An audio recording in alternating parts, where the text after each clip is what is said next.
Good morning to one and all present here. I am N.Ramya Devi, working as Assistant Professor in SNS College of Engineering.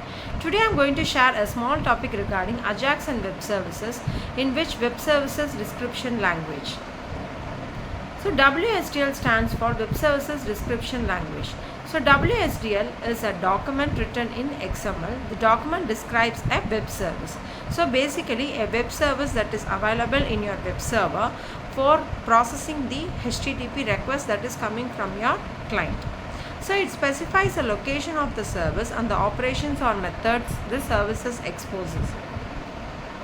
So this is an architecture diagram of a WSDL usage. So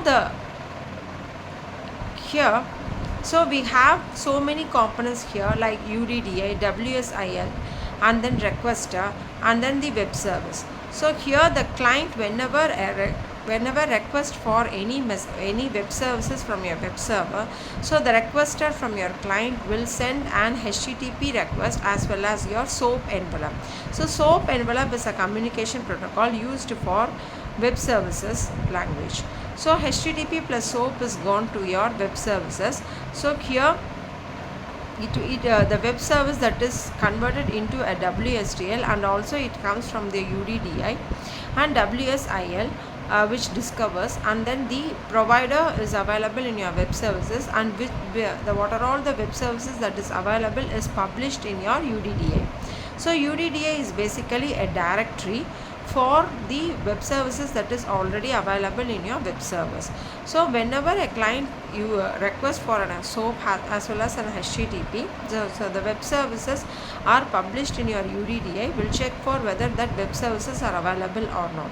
So if it is available, it is converted into a WSDL by using your WSIL, and then the WSDL is again sent to your client, which process your request and sent to your client, and which is discovered by your WSDL. So here are the references to your service descriptors and also the pointers to the WSDL documents, which is originate from where to where. So the first, it originates from your client, and then after it goes to your provider, so in which the provider consists of all the web services and which got published in your UDDI. So UDDI serves as an directory, and then the UDDI, provider, and WSIL all forms your WSDL language, and then which is discovered by your WSIL.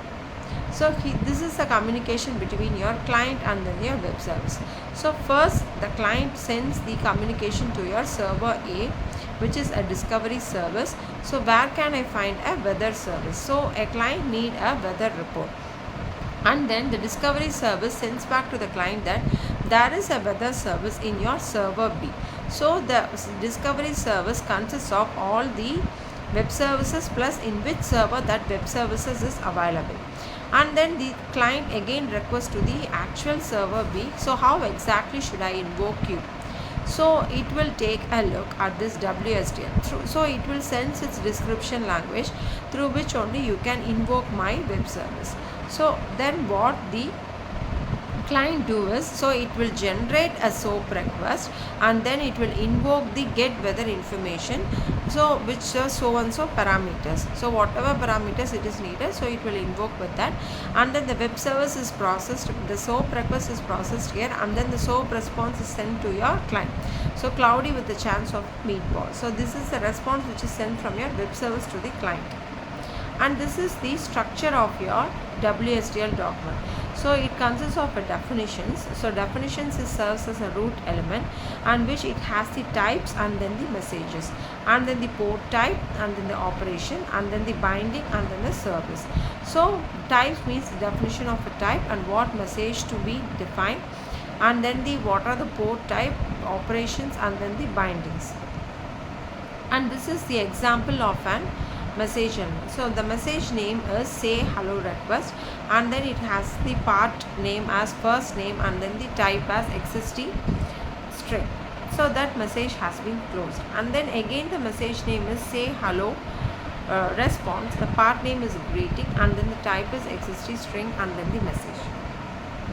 So web services are open standard, so which uses XML, SOAP, HTTP, web-based web applications that interact with other web applications for the purpose of exchanging data.